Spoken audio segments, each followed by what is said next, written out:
Hey, my friends, I'm laughing as I'm making this video for a couple reasons.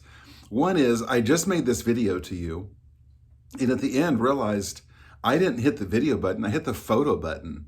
So I wasn't doing anything but talking to my phone. I'm also laughing because I spent 10 minutes trying to get these words to appear level on the camera, and I can't do it. So you're just getting the raw, real me. Is that okay with you? So last Wednesday was kind of bittersweet, almost sad because I wasn't in the red room hanging out with the couples. It was so it was so inspiring the last Wednesday we were together to sit in that square and listen to people say their purpose. These purposes that had so much meaning. These purposes that the whole world needs people to think in such a way. Now, three of you couples weren't there because you had sickness, and I think someone had something come up. I don't remember. But you three couples, like, we're not done. We're like, we're going to finish. But I just want to encourage everybody. The goal is that all of us become a scratch and sniff of our purpose, right? That if someone comes near our life and rubs up against us, they smell our purpose, like, oh, I know what their purpose is. Let me tell you how I do it. And it's not a perfect journey, nothing's perfect, but the top line is simply only be strong and courageous. Life has a way of telling all of us you need to be smaller or faster or smarter or be here or be there or make this connection or something. We're never enough, we're never ready. What if we just look at life and it's like, you know what, today I'm going to be strong and courageous. That's about it. And see what God can do with strong and courageous people that have a purpose that matters in this world.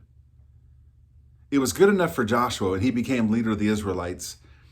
The command to him was only be strong and courageous. It's not by your might or your power, only be strong and courageous. And so that's the word or the mantra, I like to call it the mantra that I try to live under. Because I'm not good enough for anything. I'm not smart enough for anything. I don't have enough money for anything. I don't have enough time for anything. I am a restrained human being. And maybe you are too, restrained by our humanity. But what can God do through people that are just like, you know what? I'll be strong and courageous today. Now, there's two things underneath that keep me balanced.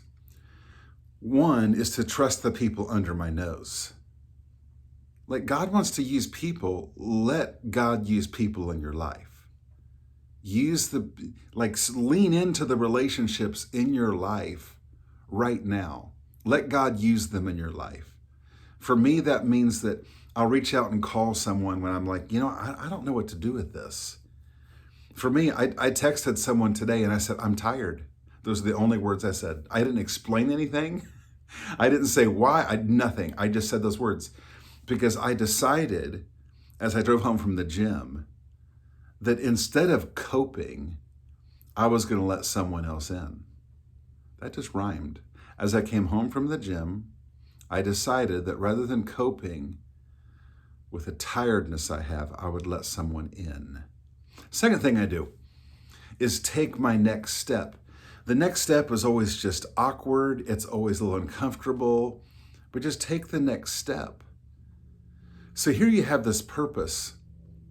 What's your next step look like? I'll just give some examples. One of the most important things I do is face weakness. Every day I wake up to be strong and courageous in the pursuit of my purpose, which is to help people. But I also boldly face my weakness, which is to use the kitchen cupboard as the landing place of anything I don't like. It's the food thing. And so I boldly go to the gym and I boldly talk to my wife or someone else about food because I just face that weakness. It's not my identity. It's not my purpose, but I face it. That could be your next step where you are facing a weakness that you have. And it can come in all kinds of forms, of course. A next step for you could be volunteering somewhere.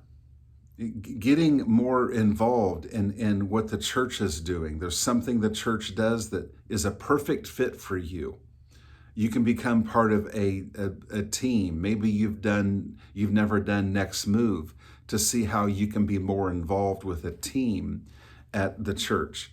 Not just so that you can help the church, but so that the people you get involved with can be people God can use in your life.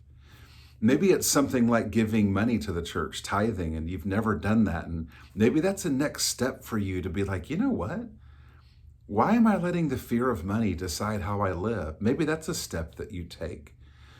Maybe it's getting involved with kids ministry, or maybe it's getting baptized. You've never gotten baptized. Maybe that's a step that you would take. Anyway, I just want to encourage you with these thoughts. These are the things I think about all the time. Only be strong and courageous. Trust the people under my nose and take my next step. Listen, friends, Adina and I, we wish you the best as you passionately pursue your purpose. The world needs you. The world needs you. Your purpose matters so much, and it can inspire so many people. People need to, when you get a chance to tell somebody what your purpose is, like, tell them boldly. I just got to tell you, I love you guys. And I love the time that we spent together.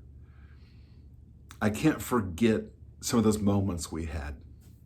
I just wanted to reach out and say, God bless you guys. This isn't goodbye. Like, stay connected. Don't be surprised if I keep jumping into your world, because people like you, I want to be on your team, and I want you to feel like you're on my team. Go take on the day.